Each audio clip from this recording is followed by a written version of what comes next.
우리 옆에 있는 분들하고 이렇게 인사하면서 예배 문을 열면 좋겠는데요. 옆에 있는 분에게 대림절이 온 만큼 하나님이 우리와 함께 하십니다. 이렇게 인사 한번 하겠습니다.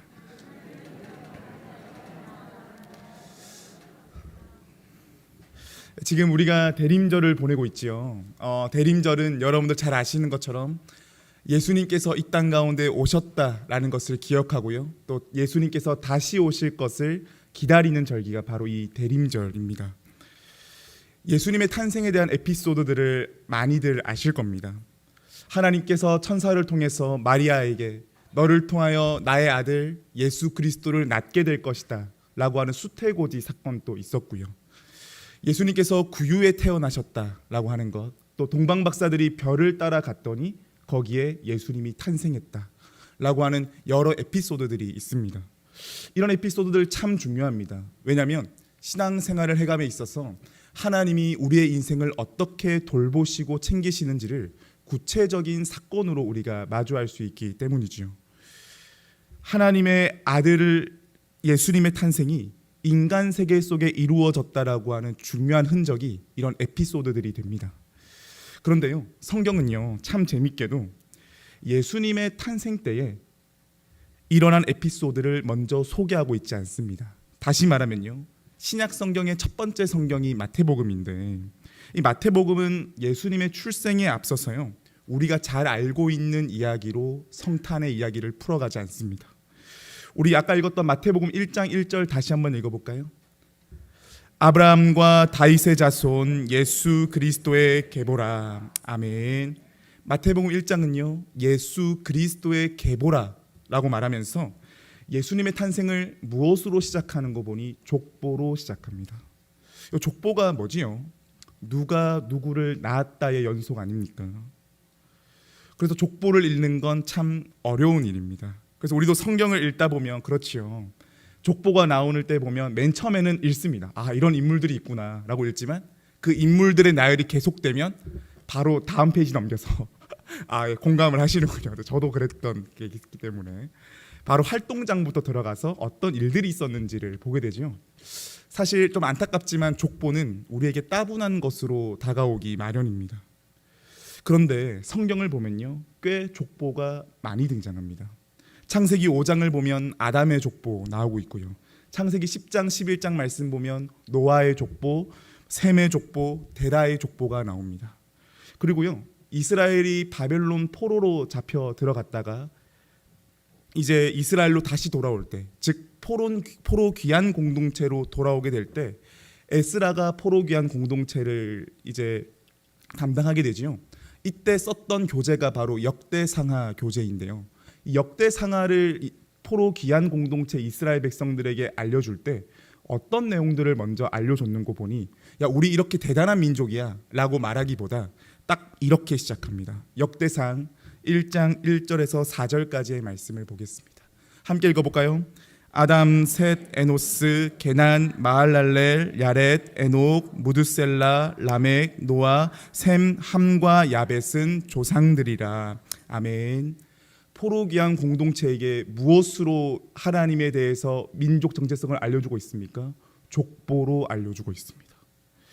참 흥미로운 점은요, 이 세상의 시작을 말해주고 있는 창세기도, 포로귀환 공동체의 새 출발을 알리는 역대상하도, 그리고 구원의 하나님을 보여주고 있는 복음서 중에 가장 처음 나오는 마태복음도 무엇으로 시작하는 거 보니 족보로 시작합니다.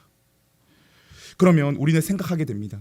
이 족보라는 게 우리가 봤을 때는 단순한 이름 나열로밖에 안 보이고 지루하게밖에 보이지 않는데 왜 성경은 각 대목마다 집요하게 족보를 말해주고 있는고 하는 거 말이죠. 실제로 족보는요 상당한 메시지를 가지고 있습니다. 보통 우리가 예전 일을 얘기할 때 이런 표현을 많이 쓰지요. 마태복음은요 특별히 예수님의 탄생을 얘기할 때 아주 먼 옛날에 이러면서 시작하고 있지 않습니다. 여러분 보통 어떤 장르에서 아주 먼 옛날에 라고 말하면서 풀어가나요? 동화나 전설이나 신화나 이런 종류의 글들이 보통 아주 먼 옛날에 라고 하는 표현을 씁니다. 왜 그렇죠? 이 말 안에는 그런 일이 아마 없었거나 사실 여부가 확인되진 않지만 그 이야기를 알고 있으면 인생에 유익이 있다. 그렇기 때문에 아주 먼 옛날에라고 하는 아주 추상적인 단어를 쓰지요. 근데 마태복음이 내놓은 예수님의 탄생은 그렇지 않습니다. 1장 1절 다시 보시면요, 하나님과 다윗의 자손 예수 그리스도의 계보라고 말을 합니다. 계보라는 단어 표준 한국어 사전을 찾아보니까요, 이렇게 정의하고 있습니다. 조상 때부터 내려오는 혈통과 집안의 역사를 적은 책. 다시 말씀드릴까요? 조상 때부터 내려오는 혈통과 집안의 역사를 적은 책, 이걸 가지고 계보라고 말하는 거죠. 그런즉 무슨 말인가요? 예수 그리스도의 정체와 행적에는 뭐가 있다는 거죠? 역사적 근거가 있다는 겁니다. 예수님은 허구가 아니라 실존하는 인물일 뿐더러 이 예수님을 통해 일어난 모든 일들은 사실이다라고 하는 걸 족보라고 하는 아주 효율적인 매개를 통하여서 성경을 읽고 있는 독자들에게 말해주고 있는 거죠. 그럼 여기에서 우리는 한 가지 사실이 확실하게 증명됩니다. 족보는 예수님의 탄생이 실제 사실이라는 걸 여실히 말해주고 있다는 거죠. 하나님의 아들이신 예수 그리스도의 탄생은 허구가 아니라 사실이라는 겁니다. 그럼 이게 사실이면 우리에게 뭐가 달라지느냐? 예수 그리스도는요, 우리의 인생의 충고가 아니라 소식이라는 겁니다. 충고가 아니라 소식이다. 이게 어떤 의미인고 하니까, 여러분, 충고와 소식은요, 질적인 차이가 아주 크지요. 충고는 어떻습니까? 해야 할 일을 조언합니다. 근데 소식은요, 이미 이루어진 일을 전하는 건 거죠. 충고는 어떤 한 대상에게 당신 이렇게 해내야 된다라고 말을 합니다. 그런데 소식은 어떻죠? 이미 이런 일이 일어났고 어떻게 반응해야 되는지를 살피지요. 충고는요, 어떤 일의 성패가 나의 노력에 의하여서 좌지우지 된다라고 볼 수 있습니다. 근데 소식은요, 이미 누군가에 의해 일어난 일을 말해줍니다. 여기에 대해서 참 좋은 예시가 하나 있는데요, 우리 가정을 한번 해보지요. 어느 성에 침략군이 찾아오게 된 겁니다. 그럼 여러분, 이때 이 성읍에 필요한 건 누굴까요? 군사 지휘관이 필요하겠죠. 적이 쳐들어온다는 소식을 들었을 때 그러면 이 군사들에게 충고가 필요하지요. 보루는 여기에 쌓고, 예를 들어서 참호는 여기에 파고, 사수들은 어디에 배치해 있고, 탱크는 저 밑으로 가야 된다라고 하면서 누군가 설명해 줘야 됩니다. 그런데 만약에요, 어떤 막강한 왕이 이미 침략군을 무찔렀다라고 하면 이제 이 성읍에 필요한 건 누굽니까? 지휘관이 필요합니까? 아니죠. 왕이 침략군을 쓰러뜨렸다라고 하는 메신저가 필요합니다. 이 소식을 전해줄 수 있는 사람이 필요하지요. 옛날 말로 말하면 사자가 필요한 겁니다. 다시 말해서 이제 더 이상 요새를 구축할 필요가 없다고, 작전을 짤 필요가 없다고, 우리 왕이 침략군을 무찔렀다고, 이제 새로운 판도가 그려졌으니 너희는 그 안에서 안전하라고 라고 말하는 소식이 전해지는 게 훨씬 중요해집니다. 그런 의미에서요, 오늘 본문을 포함한 성탄절에 관련된 모든 성경 본문들은 역사에 실제로 있었던 일을 우리에게 말해주는 것이지 우리에게 좋은 충고를 하고 있는 게 아니라는 겁니다. 즉, 하나님의 일이 우리 가운데 선포되어질 때는 너 이렇게 살아야 된다라고 하는 바른 지침을 주는 게 목적이 아니라 하나님이 우리를 위해 어떤 일을 했는지 그 소식을 전하는 데에 초점이 맞추어져 있다라는 거죠. 그러니 하나님 아들이 이 세상에 태어난 일은 진리이고 기쁜 소식이고 발표라고 하는 것을 기억하기를 원합니다. 여기에서 기독교가 말하는 구원의 복음은요, 여기에서부터 시작하고 진행하여서 십자가와 부활로 완성하게 됩니다. 구원은 우리가 스스로 하는 일이 아닙니다. 우리를 구원하시려 하나님이 오셨고요, 복음서는 우리를 구원하기 위해 하나님이 하신 일을 말해주고 있습니다. 신약성경은 이 구원의 첫 단추로 예수 그리스도의 탄생의 소식을 우리에게 족보로 알려주고 있는 겁니다. 그러면 오늘을 살아가고 있는 우리는 예수 그리스도의 복음을 어떻게 대하고 있습니까? 다른 종교들과 같이 복음을 충고 정도로 이해하고 있는 우리의 모습은 아닌지요? 당신 이런 행동 잘못했으니까 성경에 따르면 당신 행동 교정해야 된다고, 당신이 무언가를 노력해야 된다고, 당신은 최선을 다해 애써서 구원을 쟁취해야 된다고 라는 강박에 우리의 신앙이 형성되어 있다면 그것 오늘 본문 비추어보니 뭡니까? 복음을 충고로만 대해왔던 겁니다. 물론 종교개혁자 칼뱅이 말한 것처럼요, 말씀은 우리의 인생의 거울이 됩니다. 그래서 내가 잘못한 것, 내가 어그러진 것들 확인하게 되지요. 내 죄성과 내 연약함을 보게 되면서요, 말씀에 잇대어서 새로운 삶의 방향성을 받게 되고 제시할 수 있습니다. 또한 신앙의 성장과 성숙을 위해서는요, 훈련과 노력이 필요합니다. 그러나 그 과정에서도 우리가 잊지 말아야 할 사실이 있습니다. 주요 종교 창시자들은요, 방식만 다를 뿐 내가 너희에게 영적 실체를 이룰 수 있는 길을 제시할 테니까 너희 열심히 노력하라고. 이게 세상 종교에 가지고 있는 습성입니다. 근데 우리 기독교는 뭐가 다르지요? 영적인 실체인 예수 그리스도께서 이 땅에 오신 겁니다. 영적인 실체 되신 예수 그리스도를 바라보고 믿기만 하면 너희의 삶 구원을 얻는다라고 하는 새로운 차원을 제시하고 있는 거죠. 즉 세상의 많은 종교들은 충고로서의 종교의 기능밖에 하지 못하지만 우리 예수 그리스도는 우리의 인생의 소식 되신다라는 겁니다. 그래서 꼭 우리가 유념해야 될 건 기독교의 관건은 수양이 아닙니다. 기독교는요, 단순히 삶의 과마를 얻고 지침을 얻는 게 전부가 아니라는 거죠. 근본 메시지는 뭡니까? 나에게 구원이 필요하고 그 구원이 털끝만큼 또 나의 행위에서 나는 게 아니다라는 것을 받아들이고 하나님으로 인하여서 구원이 시작되고 진행되고 완성되었음을 아는 게 오늘 이 대림절 기간에 우리에게 주는 하나님의 메시지인 줄 믿습니다. 자, 그렇다면 기독교 복음의 진수는 어디에서부터 시작되느냐 꼭 기억하면 좋겠는데요. 하나님께서 역사에서 이루어진 일을 받아들이는 데서부터 시작합니다. 복음의 진수는 내가 어느 만큼 노력하느냐가 아니라 하나님이 이루신 일을, 역사 속에서 이루신 하나님의 일을 나의 일로 받아들이는 것. 여기에서부터 시작된다는 거죠. 즉 하나님이 인간이 되셨고 나를 위해서 고난을 당하시고 우리를 위해 이 땅에 사시면서 무덤을 이기시고 부활하셨다. 이것이 우리의 사실이 될 때 우리는 복음의 소식으로 새로워진 인생이 된다라는 겁니다. 이 사실을 받아들이게 되면 어떻게 됩니까? 내 삶은 이제 세상의 역사 위에서 풍전등화 같은 삶이 아니라 하나님께서 만드신 이 세계 위에 내가 세워져 있다라고 하는 똑같은 삶을 살아가지만 전혀 다른 정체성으로 자기의 생을 살아가게 됩니다. 이 생을 살았던 사람 누구인 거 보니까 제가 오늘 청소년부 때 말씀을 전했는데요. 출애굽기 14장 13절 말씀 보면 이런 말씀이 있습니다. 모세가 홍해 앞에 선 이스라엘 백성들이 홍해를 건너갈 수 있을까? 뒤에는 애국 군대가 와서 초조하고 원망하고 있는 과정에서 모세가 이렇게 말합니다. 너희는 가만히 서서 하나님께서 하실 일을 보라. 이거 어떨 때 가능한 겁니까, 여러분? 하나님이 내 삶의 구원이다라고 하는 게 충고가 아니라 소식이 될 때만이 가능한 일 아니겠습니까?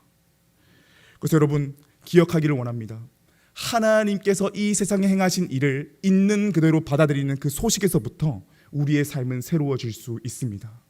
이때 성경이 말하는 삶과 가치관을 향해 갈 수 있게 되고요. 성도의 삶이 뻗어나가게 됩니다.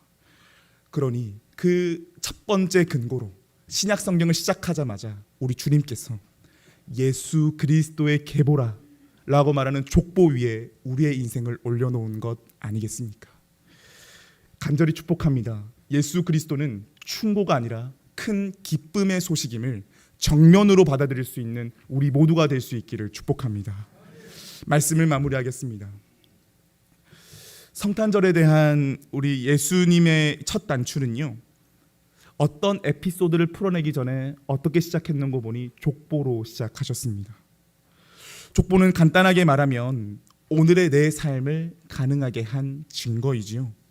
족보를 통해 우리는 나 자신과 우리 이 피조 세계가 하나님께서 창조하시고 구원하시고 책임지시는 하나님의 서사가 있었다라는 것을 말해줍니다.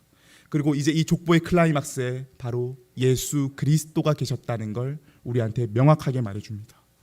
그렇기에 예수 그리스도라는 복음은 충고가 아니고 소식일 수 있는 겁니다.